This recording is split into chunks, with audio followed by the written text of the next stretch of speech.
Good morning, everybody. It is Matt Modi here with OddsJam. As you guys can guess, giving you some NBA player prop best bets for today, Thursday, February 2nd. So going to be going through the OddsJam positive EV page, giving out some of my favorite NBA player prop bets. Before I get started, I'm going to do this at the beginning of every video. Do a recap of how my previous nights of betting went. So yesterday, I posted on Twitter that I had a bunch of bets pending. Unfortunately, wasn't down a ton, but unfortunately did end up the day down $77 total. I think I had like 3,500 risked, so not a horrible negative ROI, but obviously you never want to be down. 50 bets settled. Here we go. It says it right here. Total bet 4,300, down 77. This is all taken from the OddsJam bet tracker, completely free to use. All this stuff is really cool. Sweat Station you can check during live games. But to specifically talk about the NBA player props I had yesterday, I had 6 total and I went 2 of 6. So obviously not a great day there. The bets that I got, so Jeremy Grant was one that I had lost. That one actually looked good to start. I think he had 3 rebounds in the first half, none in the second half. So that one was an L. Then I had in the Rockets game, I had Jason Tatum under 4.5 assists. I did end up getting this one to cash. Of course, PointsBet limits me to like $5 a bet, which was frustrating. So even the one I got to cash, I couldn't take advantage of, but that one did cash.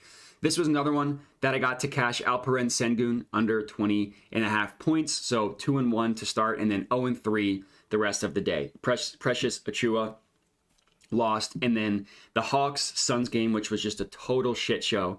Chris Paul over 10.5 assists, ends with 3. John Collins to get 8+ rebounds. I think he had 1 or 2. It was just a total nightmare, total shit show end to the night. Hoping to make things go a little bit better today.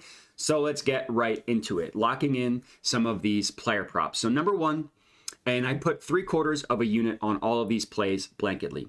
Play number 1, we're looking at Caleb Martin to go over 5.5 rebounds. So I actually locked this in on FanDuel because it was positive EV for me. Still on FanDuel. Of course, now it's not loading. Technology is ridiculous. But I locked this in, here we go, on FanDuel. As you can see at plus 130 odds. The best odds are offered at PointsBet. I just would like to get more than $5. So I locked it in at FanDuel. Now, everything in terms of profitability, which I know I'm 3 minutes in, so now I'll finally get to it. I'll go through this part a little bit quicker than I normally do. But everything in terms of profitability is derived from these no vig odds here. So when it comes to sports betting, everybody who's watching this, I'm sure, is aware. Some sportsbooks are sharper than others. Some sportsbooks are historically more accurate than others at pricing odds. It really is as simple as that. And what OddsJam did was test historical betting opportunities to just let the data tell them what sportsbooks are the sharp ones. Then what OddsJam did, they collected all that data. They removed the VIG, which is the juice that sportsbooks price odds. So if you're just looking at both sides of what a sportsbook prices a market at, the gap between both sides. So for the DraftKings instance here, plus 115 on the over, minus 145 on the under. There's a 30-cent gap between these two numbers. That's the juice. That's the VIG that sportsbooks price odds. So removing that gives you the accurate representation of what they truly view a market to be. So OddsJam removes the VIG from all the sharp sportsbooks and uses a weighted average. So if some are better than others, those will have heavier weight. And that's what spits out these no vig odds here.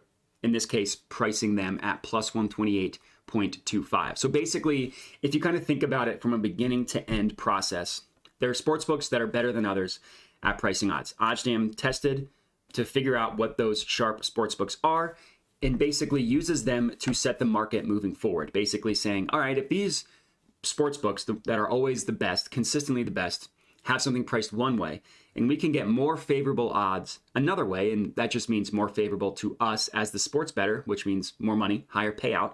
Well, that's going to be profitable in the long run. It should be priced at plus 128.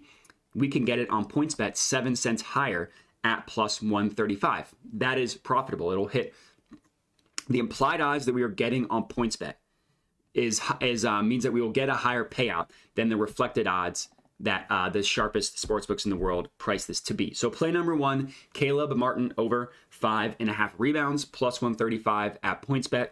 It's also plus EV at FanDuel at plus 130, so lock it in there as well if you are like me and limited on PointsBet. Play number 2, for whatever reason, Caleb Martin seems to be the play here.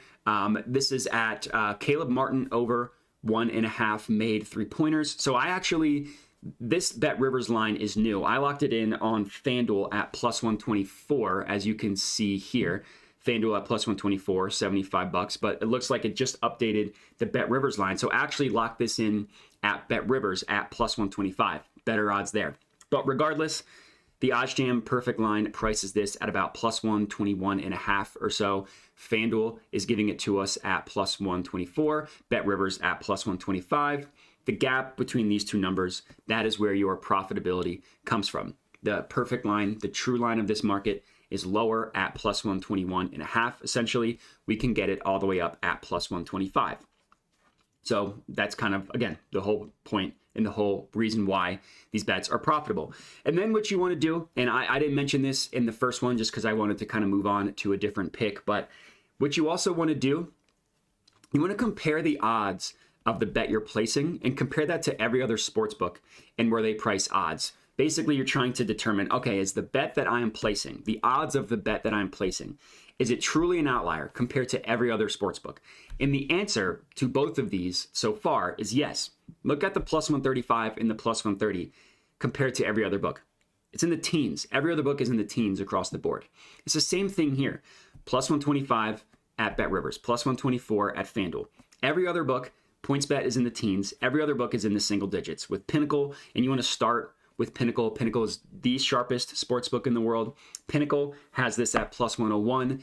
BetOnline has this at plus 107.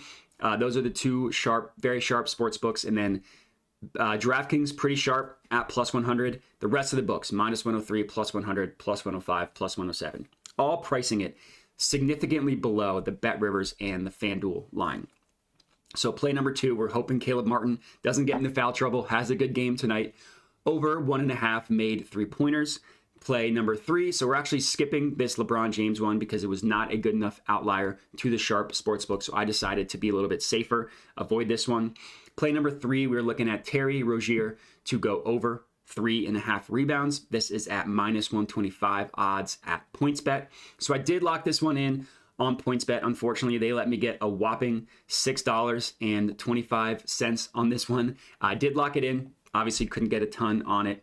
Minus 125 at PointsBet. OddsJam perfect line prices it above this at minus 126. So not as big of a gap between these two numbers, but the gap is still there nonetheless.